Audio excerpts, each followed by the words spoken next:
Good evening dear. मैं Ajit sir एक बार फिर से अपने YouTube channel maths academy by Ajit sir में सारे स्टूडेंट और व्यूअर का वेलकम करता हूं और इसी के साथ आज के लेक्चर और क्लास शुरू कर रहा हूं। डियर, आज हम लोग 12th मैथ का बहुत ही इंपॉर्टेंट चैप्टर स्टार्ट करने जा रहे हैं।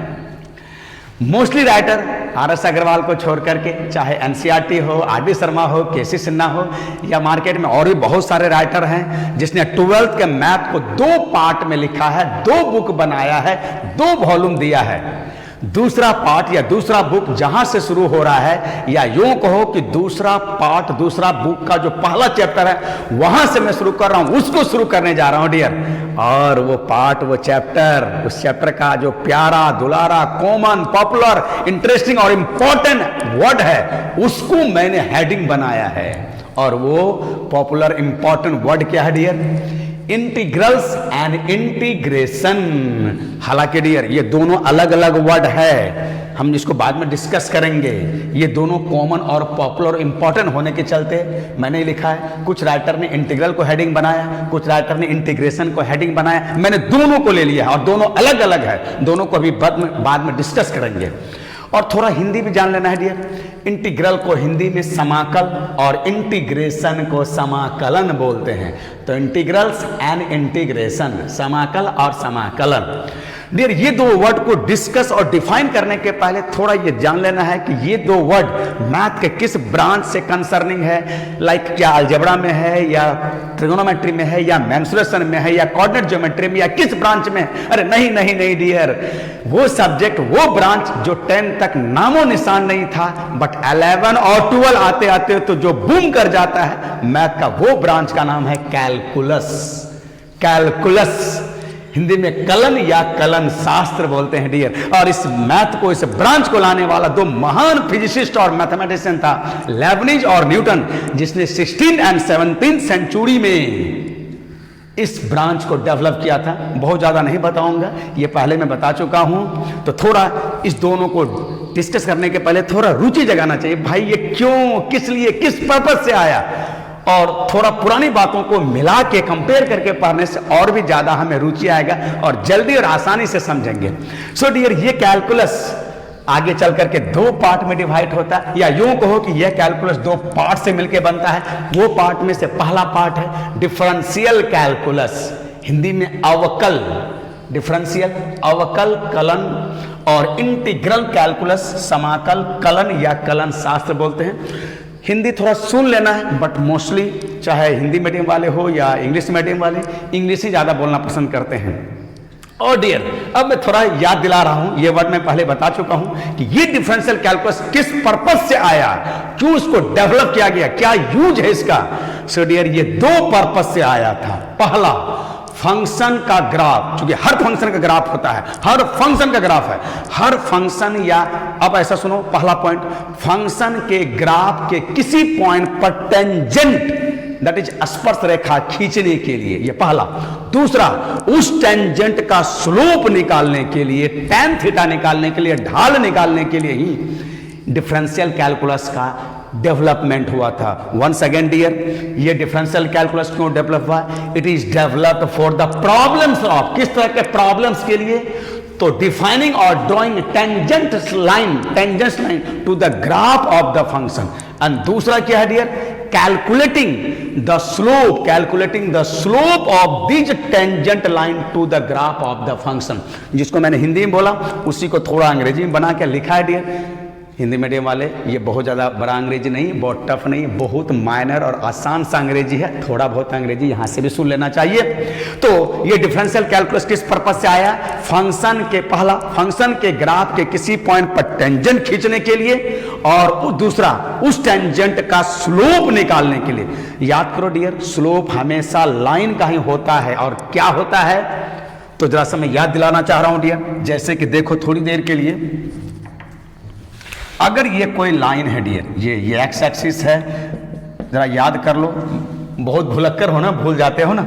ये लाइन, इस लाइन का स्लोप क्या होगा? तो कोई लाइन एक्स एक्सिस को जहां काटती है वहां से पॉजिटिव डायरेक्शन एक्स एक्सिस के साथ एंटी क्लॉक में जो एंगल बनाती है, उसी एंगल के tan थीटा को ही उस लाइन का स्लोप बोलते हैं। या मान लो कोई लाइन ऐसा है, ये लाइन एक्स एक्सिस को जहां काटी वहां से पॉजिटिव एक्स एक्सिस के डायरेक्शन के साथ एंटी क्लॉकवाइज में जो एंगल मान लो अल्फा बनाती है, तो इस एंगल के tan अल्फा के, इस एंगल के tan अल्फा को इस लाइन का स्लोप बोलते हैं डियर।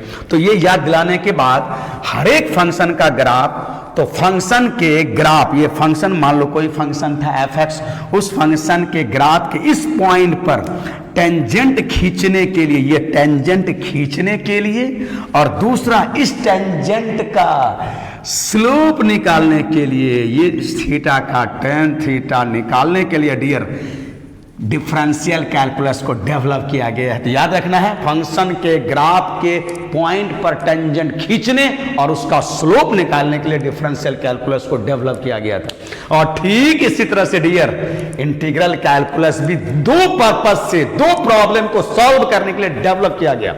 और वो दो प्रॉब्लम क्या है डियर, पहले हिंदी में बोल देता हूं कि अब डियर कि पहले डीसी में या डीसी में कोई फंक्शन दिया होता था तो उसका डीसी निकालते थे। अब अगर डीसी दिया है तो वो फंक्शन क्या होगा, मतलब अब वो फंक्शन क्या होगा जिसका डीसी पता, जिसका डीसी दिया हुआ है, ये पहला प्रॉब्लम। तो जिस फंक्शन का डीसी दिया है तो वो फंक्शन निकालने के लिए, वो फंक्शन अज्ञात है उसका डीसी दे दिया है, तो उस फंक्शन को निकालने के लिए ये पहला बात हुआ। जैसे कि मैं इसको अंग्रेजी में लिखा हूं, it is developed, integral calculus developed for the problem of defining और finding a function whose derivative और डीसी इज गिवन। जैसे जो छोटा छोटा एग्जांपल लिया हूं डियर, अब ये क्या फंक्शन होगा, what is the function whose DC is cos, what is the function question mark whose DC is 1/x। तो अब वो फंक्शन निकालना है जिसका डीसी पता है। तो किसी फंक्शन का डीसी पता तो वो फंक्शन निकालने के लिए, ये पहली बात। और दूसरा, जो अब तक हम लोग 10 क्लास तक ट्रायंगल का, रेक्टेंगल का, स्क्वायर का या फिर सर्कल का एरिया निकाला था, ये थोड़ा आसान कर्व था, जनरली वो एक लाइन था, बट कर्व द्वारा, वक्र द्वारा घिरा हुआ क्षेत्र का क्षेत्रफल कैसे निकालेंगे, तो वो इसी के सॉल्यूशन के, इसी प्रॉब्लम के सॉल्यूशन के लिए इंटीग्रल कैलकुलस का आविष्कार हुआ। और वो दूसरा पॉइंट बनता है dear. So integral calculus developed for the problem of calculating the area of the region bounded by the graph of the function under some condition। कोई बहुत बड़ा अंग्रेजी नहीं बोल रहा हूं डियर। तो दो पर्पस से, जिस तरह से ये दो पर्पस से दो बातों को या दो प्रॉब्लम के सॉल्यूशन के लिए डिफरेंशियल कैलकुलस को डेवलप किया गया, उसी तरह से दो प्रॉब्लम को सॉल्व करने के लिए इंटीग्रल कैलकुलस, पहला फिर से सुन लो, उस फंक्शन को निकालने में जिसका डीसी दिया हुआ है, defining a function whose derivative is given. दूसरा, फंक्शन के ग्राफ से घिरा हुआ, फंक्शन के ग्राफ से घिरा हुआ रीजन का एरिया निकालने में, calculating the area of the reason bounded by the graph of the function under condition. तो फंक्शन निकालने में और फंक्शन अगर दिया हुआ है तो उससे बना हुआ रीजन का एरिया निकालने में, ये दो पॉइंट को ध्यान में रख करके इंटीग्रल कैलकुलस को डेवलप किया है। और डियर जैसे देखो ना, ये सब हम लोग पढ़ेंगे आगे एप्लीकेशन में जाकर के। जैसे ये मान लो पैराबोला है और ये एक लाइन है, इन दोनों से बाउंड रीजन का एरिया, रीजन मतलब क्षेत्र, REGION है, ये कारण वाला रीजन नहीं है, रीजन स्पेलिंग देख लोगे, इसका मतलब होता है क्षेत्र। तो मान लो ये दोनों से घिरा हुआ रीजन ये है, किसके किसके द्वारा, पैराबोला और ये लाइन, ऐसे रीजन का एरिया। या फिर देखो ये लाइन और सर्कल और ये एक्स एक्सिस, ये वाला पोर्शन, ऐसे रीजन का एरिया निकालने के लिए। या फिर यहां देखो सर्कल और इलिप्स और पैराबोला, मान लो ये वाला रीजन, इस रीजन का एरिया निकालने के लिए इंटीग्रल कैलकुलस का आविष्कार हुआ है। जो अब तक आसान का हम लोग रीजन का एरिया निकालते थे, अब हम लोग टफ का रीजन का एरिया निकाल सकते हैं। और ये सारा बात इंटीग्रल कैलकुलस के लिए आया या इन्हीं सारे प्रॉब्लम को सॉल्व करने के लिए इंटीग्रल कैलकुलस को डेवलप किया गया। So my dear, once again, जिस तरह से डिफरेंशियल कैलकुलस दो प्रॉब्लम को सॉल्व करने के लिए, ग्राफ के फंक्शन के पॉइंट पर टेंजेंट खींचने के लिए और उस टेंजेंट का स्लोप निकालने के लिए, in the same way integral calculus भी दो प्रॉब्लम को सॉल्व करने के लिए डेवलप हुआ है। डियर, ये सब थोड़ा सा पता होने से ना, जानकारी होने से हमें रुचि बनता है, इंटरेस्ट जगता है और कंपेयर भी करने में आसानी होती है, याद भी ज़्यादा रहता है। तो यहाँ इंटीग्रल कैलकुलस तो उस फंक्शन को निकालने में जिसका डीसी दिया है और किसी दिए गए फंक्शन के ग्राफ से घिरा हुआ रीजन का एरिया निकालने में, जैसे इस तरह का हम लोग जो आगे पढ़ेंगे।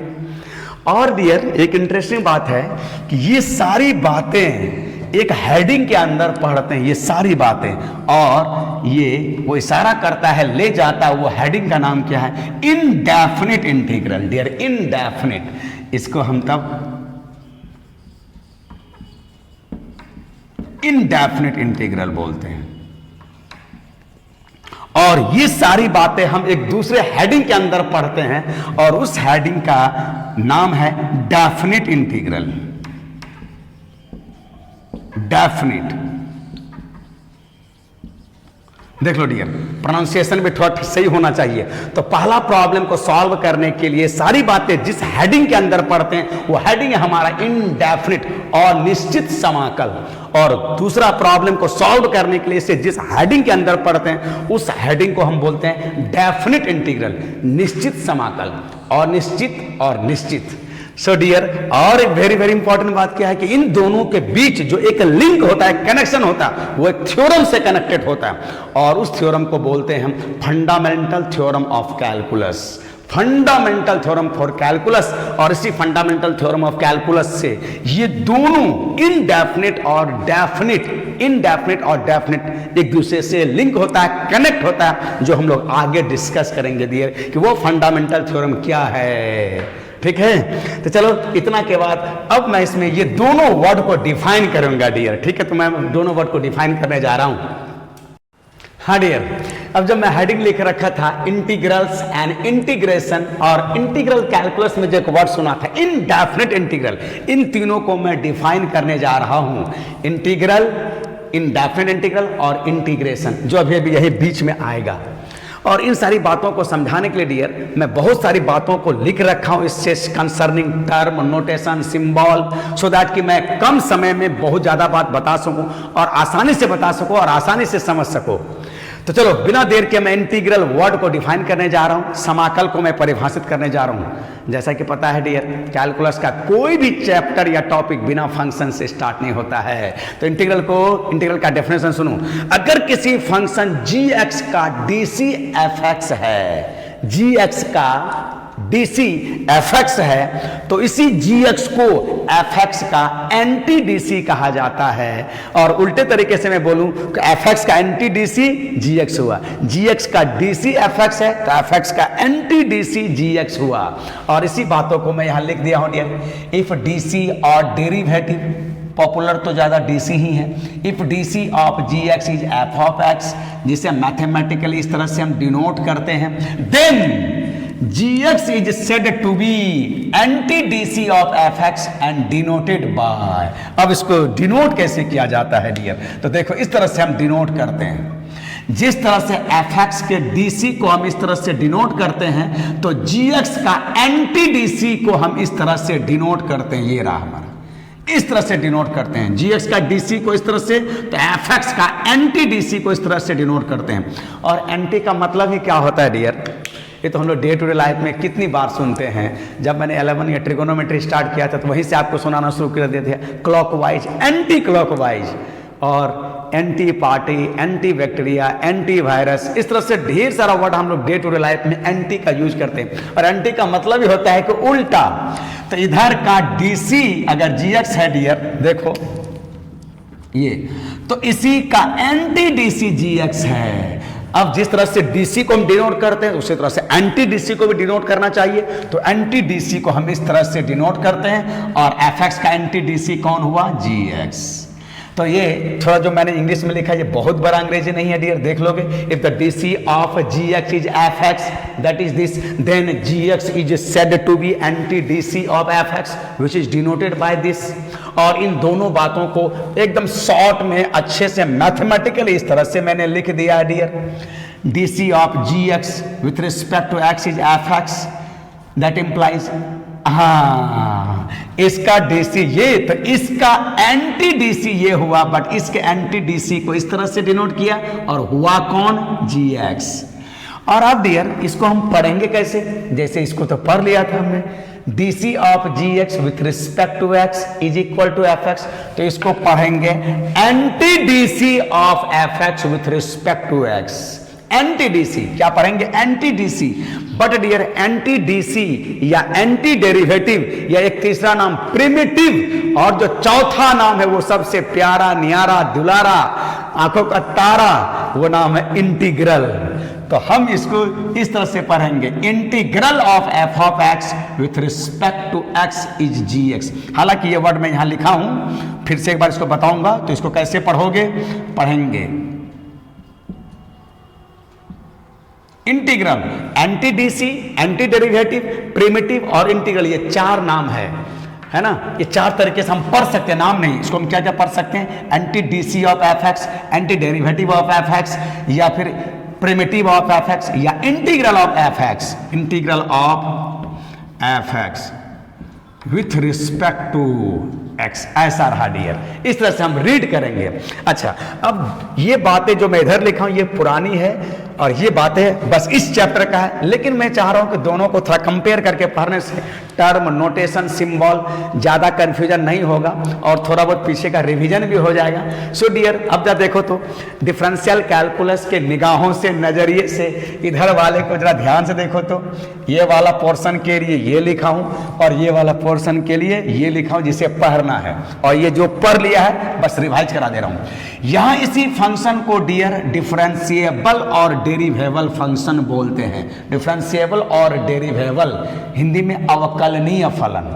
और ये जो रिजल्ट आया इधर, इस रिजल्ट वाले फंक्शन को हम डेरिवेटिव या डिफरेंशियल कॉफिशिएंट, डीसी का पूरा नाम डिफरेंशियल कॉफिशिएंट, तो ये रिजल्ट वाले फंक्शन को डेरिवेटिव या डिफरेंशियल कॉफिशिएंट, हिंदी में से अवकलज या अवकल गुणांक बोलते हैं। तो ये हुआ डिफरेंशिएबल, डेरिवेबल, और इसका भी दो नाम है, डेरिवेटिव और डीसी। और डियर यहां से यहां तक लाने के प्रोसेस का नाम क्या था, differentiation. So process of finding DC is said to be differentiation, जिसे हिंदी में हम लोग अवकलन बोलते हैं, अवकलन बोलते हैं। और अब चौथा पॉइंट डियर क्या है, ये देखो ये इस तरह का ये ऐसा करके, ये एक तरह का ऑपरेटर है, मशीन है, टूल्स है, और इसी के अंदर हम फंक्शन को डालते हैं डियर। जितने भी फंक्शन का हमने डीसी निकाला या पढ़ा वो इसी के अंदर डाला, तो इस पूरे को हम क्या बोलते हैं डियर, डिफरेंशियल ऑपरेटर। अवकल ऑपरेटर को आप समझ सकते हो, मशीन टूल्स है ना, तो इसको हम डिफरेंशियल ऑपरेटर बोलते हैं। और ये जस्ट लाइक एक हॉलर की तरह है गांव घर में, जिसमें हम गेहूं से आटा या सत्तू या फिर बेसन या कुछ और बनाते हैं तो उसमें डालते हैं ना, ठीक उसी तरह से यहाँ पर हम फंक्शन डालते हैं तो फंक्शन का डीसी निकलता है। जैसे हम हॉलर में गेहूं डालते तो गेहूं का आटा या फिर मकई, जौ सब मिला के सत्तू, तो उसी प्रकार यहाँ पर जो भी फंक्शन डालेंगे फंक्शन का आटा, दैट इज फंक्शन का डीसी निकलता है। और dear x in dx variable of differentiation कहा जाता है, डिफरेंशिएशन का चर। और ये वर्ड जो हम लोग प्रॉब्लम में सुनते हैं, एक्सरसाइज के हेडिंग में सुनते हैं, differentiate, that is find DC, तो ये सारी बातें पुराना था। डिफरेंशिएट जो वर्ब है और ये कुछ काम करने के लिए कह रहा है कि डीसी निकालिए। ठीक ऐसा ही मिलता जुलता अब हम लोग जो पढ़ना है यहाँ देखो डियर, तो जिस तरह से इस फंक्शन का नाम यहाँ हुआ उसी तरह से ये वाला फंक्शन का नाम है डियर। इस फंक्शन को हम क्या बोलेंगे, इंटीग्रेबल और इंटीग्रांड, ये वाला वर्ड ज्यादा पॉपुलर है, इंटीग्रेबल फंक्शन या इंटीग्रांड। तो ध्यान देना, इस फंक्शन को हम जैसे यहाँ पर डिफरेंशिएबल या डेरिवेबल, तो वैसे ही इसको इंटीग्रेबल या इंटीग्रांट बोलते हैं डियर, समाकल्य बोलते हैं, समाकल्य।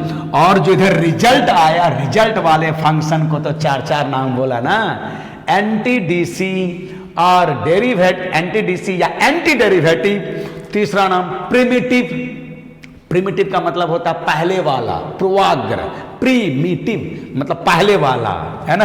तो इसका 3 नाम, और जो चौथा प्यारा दुलारा नाम है इंटीग्रल। सो डियर ये हुआ इंटीग्रल, इसको इंटीग्रल बोलेंगे, integral of f x. F x का इंटीग्रल कौन हुआ? G x. जैसे DC of g x, DC ये हुआ लेकिन डीसी ऑफ जी एक्स, उसी तरह से इंटीग्रल ये हुआ but integral of f x. ध्यान सुनना है डियर, डीसी ये हुआ तो हम पढ़ते हैं DC of g x, integral ये हुआ पढ़ते हैं हम लोग integral of f x with respect to x, जो मैंने लिख दिया हूं। और डियर यहां से यहां तक के आने के प्रोसेस को क्या बोलेंगे? ध्यान दो, यहां से यहां तक ले जाने वाले प्रोसेस को डिफरेंशिएशन, तो यहां से यहां तक ले जाने वाले प्रोसेस को एंटी डिफरेंशिएशन बोलते हैं। सो process of finding DC, process sorry anti DC, process of finding anti DC को हम एंटी डिफरेंशिएशन बोलेंगे। एंटी डिफरेंशिएशन डियर, एंटी का मतलब ही अपोजिट होता है। और ये बात थोड़ा याद रखना चाहिए कि हम लोग लाइफ में बहुत सारा प्रोसेस पढ़ा है जो एक दूसरे का एंटी होता है। ये पहली बार हम नहीं पढ़ रहे हैं कि डिफरेंशिएशन और एंटी डिफरेंशिएशन, जैसे एडिशन और एडिशन का उल्टा एंटी एडिशन, और इसी एंटी एडिशन का नाम है सब्ट्रैक्शन। मल्टीप्लिकेशन और मल्टीप्लिकेशन का एंटी मल्टीप्लिकेशन को हम डिवीजन बोलते हैं। स्क्वायर का एंटी को एंटी स्क्वायर ना बोल करके, सॉरी स्क्वायर रूट का एंटी स्क्वायर रूट क्या होगा? स्क्वायर होगा। लॉग का एंटी लॉग, तो ठीक उसी तरह से डिफरेंशिएशन का उल्टा हुआ एंटी डिफरेंशिएशन। तो ये एंटी वर्ड हम लोग एडिशन सब्ट्रैक्शन एक दूसरे का एंटी है, मल्टीप्लिकेशन और सब डिवीजन एक दूसरे का एंटी प्रोसेस है, एंटी विधि है, एक दूसरे का अपोजिट है। उसी तरह से वर्ग वर्गमूल, square square root, cube cube root, log anti log एक दूसरे का एंटी होता है। ठीक उसी तरह से डिफरेंशिएशन और एंटी डिफरेंशिएशन। तो एंटी डिफरेंशिएशन का जो प्यारा दुलारा और दूसरा न्यारा नाम है वो है इंटीग्रेशन। जैसे एडिशन का उल्टा एंटी एडिशन ना बोल करके हम सब्ट्रैक्शन बोलते हैं, उसी तरह से एंटी डिफरेंशिएशन ना बोल करके इंटीग्रेशन बोलते हैं डियर। हालांकि इस वर्ड को मैं और डिफाइन करूंगा इसके बाद, तो फिलहाल इतना ही जानो। प्रोसेस ऑफ फाइंडिंग क्या anti DC is said to be anti differentiation या इंटीग्रेशन, या कुछ और अभी बोलेंगे जाकर के, रिवर्स इनवर्स प्रोसेस बोलेंगे वो थोड़ी देर बाद। तो ध्यान देना डियर, इंटीग्रेशन फिलहाल क्या है? डिफरेंशिएशन का उल्टा प्रोसेस है, एंटी डिफरेंशिएशन, और इसी को एक दूसरे वर्ड में बोला गया है और वो वर्ड है इंटीग्रेशन। हालांकि डियर याद रहे, ये इंटीग्रेशन जिसको हम फिजिक्स में यूज करते हैं उसके अकॉर्डिंग इंटीग्रेशन को मैं बाद में डेफिनेट इंटीग्रल में आके बताऊंगा।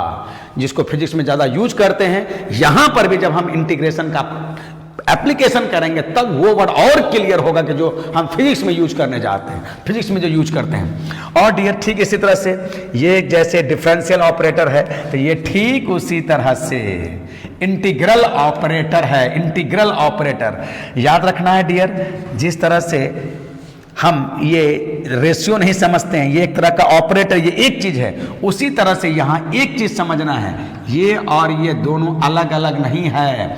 इसी के बीच में फंक्शन आता है, इसी के बीच में फंक्शन, बिना dx के इसका कोई मीनिंग नहीं है, तो ये सब इस साथ साथ आएगा, है ना।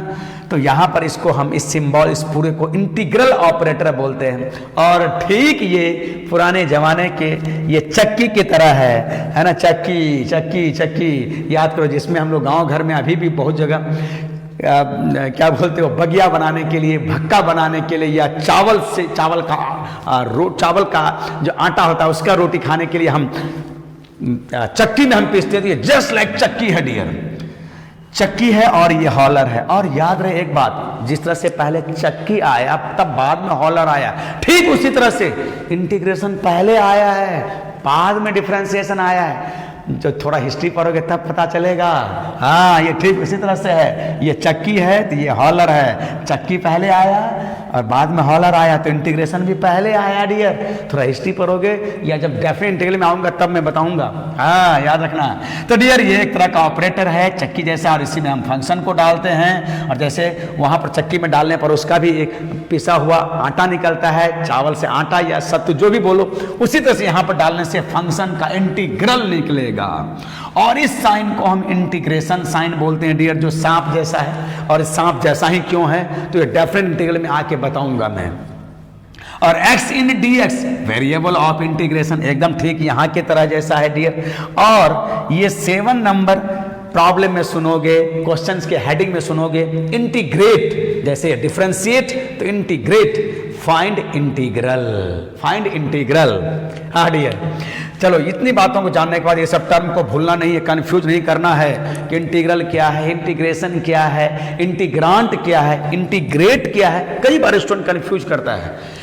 तो मैंने थोड़ा बहुत टेबल बना के समझाने की कोशिश किया है कि जैसे डीसी में आप टर्म को थोड़ा सा अच्छा से समझ लो कि हम लोग डिफरेंशिएट क्या होगा, डिफरेंशिएशन क्या होगा, डेरिवेटिव क्या होगा, है ना। ये सब वर्डों को भूलना नहीं है, थोड़ा सा अच्छा से देखने से समझ में आ जाता है। तो उसी तरह से इंटीग्रल कैलकुलस में भी टर्म, सिंबल, नोटेशन को ध्यान से देख लेना है, कंफ्यूज नहीं करना है। और कंपेयर करके पढ़ने से वो लॉन्ग लास्टिंग होता है, ज़्यादा बेटर वे में हम समझते हैं डियर। और अब चलो हम इनडेफिनेट इंटीग्रल को हम बताते हैं, और इसी के बीच में इंटीग्रेशन वर्ड को भी हम फिर से थोड़ा डिफाइन करेंगे और ढंग से करेंगे डियर।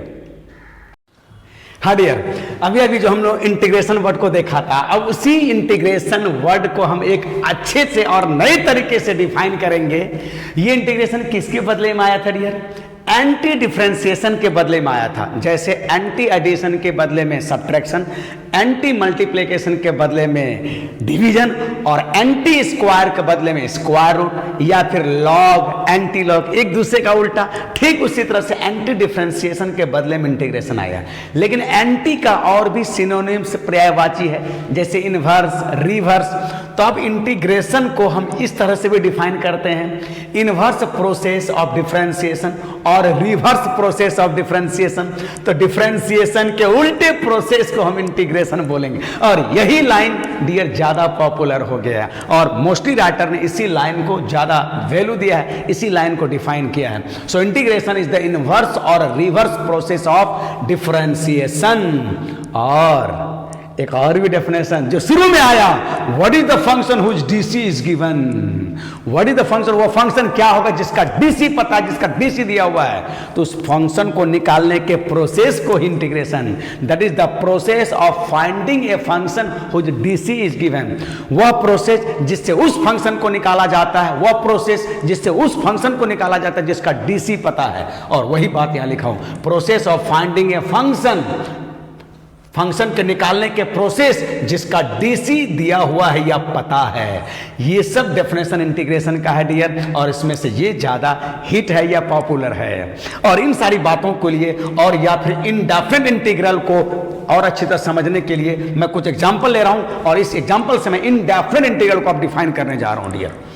जैसा कि डियर साइन का डीसी पता है कॉस, और अभी अभी के ताजा और गर्मा गर्म के डेफिनेशन से कॉस का एंटी डीसी या कहो कॉस का इंटीग्रल कौन होगा? साइन, जिसे इस तरह से डिनोट किया जाता है, और हुआ साइन। साइन एक्स प्लस 2 का भी तो डीसी डियर कॉस एक्स होगा, क्योंकि ये कांस्टेंट है, और कांस्टेंट प्लस माइनस में आता है तो उसका डीसी 0। तो इसका भी डीसी ये होगा। तो कॉस का एंटी डीसी या इंटीग्रल इस तरह से डिनोट होगा, और होगा वही यही। ठीक उसी तरह से साइन एक्स माइनस 2 का भी डीसी कॉस, तो कॉस का इंटीग्रल इस तरह से डिनोट करेंगे, और होगा कौन? साइन एक्स माइनस 2, जो यहां लिखा गया। और डियर साइन एक्स प्लस 2021/√3 का भी डीसी कॉस होगा, तो कॉस का इंटीग्रल ये होगा, जिसे इस तरह से डिनोट करके ये लिखा गया। सो डियर, इन सारी बातों में कौन सा बात क्या है? यहां भी कॉस एक्स, यहां भी कॉस, यहां भी कॉस, यहां भी कॉस। अब कोई पूछे कॉस का इंटीग्रल क्या होगा, तो देखो ना, सब साइन साइन साइन, और इसको थोड़ा यहां ऐसे समझ सकते हैं, यहां 0। तो कॉस का डीसी क्या होगा? सब में कॉमन आया है तो साइन तो लगा ही सकते हो डियर। यहां भी कॉस, यहां भी कॉस, यहां भी कॉस, एक ही का अलग अलग इंटीग्रल आया है, लेकिन सब में कॉमन बात है कि साइन सब में है। और इधर क्या है डियर, 0, 2, -3 या 2021/√3, ये सब कोई रियल नंबर है और उस रियल नंबर को हम c से डिनोट कर सकते हैं डियर। तो ये कॉमन है। अब इस बात को थोड़े एक और अपने तरीके से समझो, तो मैं समझाने जा रहा हूं। कॉस का इंटीग्रल क्या होगा? तो कॉस का इंटीग्रल क्या होगा, तो उससे ये पूछो तुम किसके डीसी हो, तुम्हारा इंटीग्रल वही हो जाएगा। तुम जिसके डीसी हो वही तुम्हारा इंटीग्रल हो जाएगा। तुम्हारा पापा कौन है, तो तुम किसके लड़के हो, जिसके लड़के हो वही तुम्हारा पापा। तुम किसके, ध्यान सुनो, तुम्हारा पापा कौन है, तुम्हारा इंटीग्रल कौन है, तो तुम जिसके लड़के हो वही तुम्हारा पापा। तुम जिसके डीसी हो वही तुम्हारा इंटीग्रल। तो ये कॉस किस किस का डीसी हो सकता है? साइन एक्स का भी हो सकता है, साइन एक्स प्लस 2 का भी हो सकता है, साइन एक्स प्लस 3 का भी हो सकता है, साइन एक्स प्लस 11/2 का भी हो सकता है। मतलब यहां रियल नंबर कुछ भी होगा। तो कॉस का इंटीग्रल क्या होगा, इससे पूछो कि तुम किसके डीसी थे। तो कॉस तो बहुत सारे चीजों का डीसी होता है, इसलिए कॉस का इंटीग्रल ये हो जाएगा। याद रखना है तुम्हारा पापा कौन है, तो तुम जिसके लड़के हो, जिसके बेटा बेटी हो वही तुम्हारा पापा हो जाएगा। तुम्हारा इंटीग्रल क्या होगा, तो तुम जिसके डीसी हो। अब तुम किस किस के डीसी हो सकते हो, कॉस किस किस का डीसी होगा, साइन का भी होगा, साइन एक्स प्लस 2 का भी होगा, साइन एक्स प्लस 3 का भी होगा, साइन एक्स प्लस कोई कांस्टेंट का होगा, और वो सभी कॉस का इंटीग्रल हो जाएगा डियर। तो ये सी कोई भी रियल नंबर है। तो ध्यान से सुनो डियर, कॉस का इंटीग्रल क्या होगा, तो कॉस किस किस का डीसी है। तुम्हारा पापा कौन है, तो तुम जिसके लड़के या बेटा बेटी हो वही तो तुम्हारा पापा होगा। ध्यान सुनना डियर। और इन्हीं सब बातों को हम इन जनरल ऐसे बोलेंगे डियर कि अगर जी एक्स का डीसी एफ एक्स है और जी एक्स प्लस सी का भी डीसी एफ एक्स है, तो एफ एक्स यहां भी, एफ एक्स यहां भी है। इन दोनों का इंटीग्रल को इस तरह से डिनोट करेंगे और इन जनरल हम ये वाला को लिखेंगे, क्योंकि एफ एक्स किस किस का डीसी हो सकता है, जी एस का भी डीसी हो सकता है और जी एक्स प्लस सी का भी डीसी हो सकता है। और ये तो एक केस हो गया ना डियर, और सी के जगह हम 0, एक पर्टिकुलर केस है। सी के जगह में कोई रियल नंबर हो सकता है, तो यहां हम जनरली सी ले लेते हैं।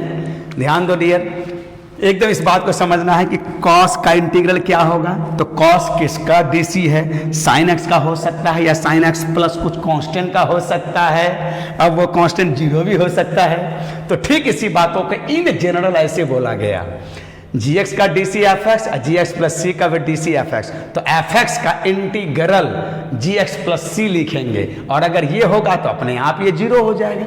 सो इन जनरल डियर यही लिखेंगे। और ये सी क्या है, any real number, any real number. और इस सी को हम क्या बोलते हैं, कांस्टेंट ऑफ इंटीग्रेशन बोलते हैं डियर। इसको क्या बोलते हैं, कांस्टेंट ऑफ इंटीग्रेशन, समाकलन का अचर बोलते हैं। है कोई रियल नंबर लेकिन उसे बोलते हैं कांस्टेंट ऑफ इंटीग्रेशन, या पैरामीटर बोलते हैं, प्राचाल बोलते हैं। और डियर ध्यान से देखो, तो ये सी कोई भी रियल नंबर है तो अलग अलग रियल नंबर के लिए ये अलग अलग इंटीग्रल होगा। एक ही फंक्शन का इंटीग्रल अलग अलग होगा, वो स्वाभाविक है, यहीं से हम सीख गए हैं सब बात। तो उसको इन जनरल ऐसे बोला गया है। तो सी के अलग अलग वैल्यू के लिए इसी फंक्शन का, सेम फंक्शन का इंटीग्रल अलग अलग होगा। दैट इज डिफरेंट होगा, दैट इज नॉट डेफिनेट होगा, दैट इज इनडेफिनेट होगा। फिर जैसे ना dear, for the different value of c these integrals are different, that is not definite, that is indefinite. वही बात मैंने लिख दिया हूं। That's why these are said to be indefinite integral. Therefore इसी तरह से हम इसको इनडेफिनेट इंटीग्रल बोलते हैं डियर। ठीक है, तो ये रहा हमारा इनडेफिनेट इंटीग्रल। बहुत इंटरेस्टिंग बात है कि इससे का इंटीग्रल निकालना है तो उससे पूछो तुम किसके डीसी थे, तुम्हारा इंटीग्रल वही हो जाएगा। तुम्हारा पापा कौन है, तो तुम जिसके लड़के हो वही तुम्हारा पापा हो जाएगा डियर, है ना। चलो, तो इसी इंटीग्रेशन और इनडेफिनेट इंटीग्रल या इंटीग्रल के डेफिनेशन से हम लोग फॉर्मूला डेवलप करेंगे डियर। तो इंटीग्रल ध्यान देना, उसी के डेफिनेशन से या इंटीग्रेशन के डेफिनेशन से हम नेक्स्ट वीडियो में कुछ फॉर्मूला डिस्कस करेंगे, ड्राइव करेंगे, लाएंगे। और तब तक इस वीडियो को देखते रहो, और बहुत जल्दी हम उस पर दूसरा वीडियो बनाने जा रहे हैं जिसमें हम फॉर्मूला देखेंगे और उसमें कुछ प्रॉपर्टी देखेंगे और फिर उसका ज्योमेट्रिकल मीनिंग देखेंगे डियर। ठीक है, तो इस तरह से हमने इसका हेडिंग और इसके थोड़ा सा जो जिससे ये मैच कर रहा था, डिफरेंशियल कैलकुलस, इंटीग्रल कैलकुलस क्यों आया, किस पर्पज से आया, ऐसे करके पढ़ने से डियर थोड़ा सा इंटरेस्ट होता है और ज़्यादा रुचि लेके पढ़ते हैं, है ना। और साइंस के स्टूडेंट को तो ये होना ही चाहिए कि क्यों, किस लिए, किस पर्पज से ये आया, है ना। चलो जब डेफिनेट इंटीग्रल पढ़ेंगे तो वो और ही मजा आएगा, और तब इंटीग्रेशन का जो एक और मीनिंग होता है जो फिजिक्स में ज़्यादा यूज करते हैं और जहां भी करेंगे डेफिनेट इंटीग्रल में आकर के तो और ज़्यादा अच्छा से समझ में आएगा डियर। ओके डियर, मिलता हूं बहुत जल्दी, और बहुत जल्दी नेक्स्ट वीडियो के साथ आ रहा हूं। तब तक अपना ख्याल रखो और पढ़ाई लिखाई करते रहोगे। और जाते जाते काइंड रिक्वेस्ट है, थोड़ा मुझे भी मोटिवेट करने के लिए लाइक, शेयर, सब्सक्राइब कर दो और कमेंट भी कुछ कर दिया करोगे। Okay, good all of you dear, good day all of you.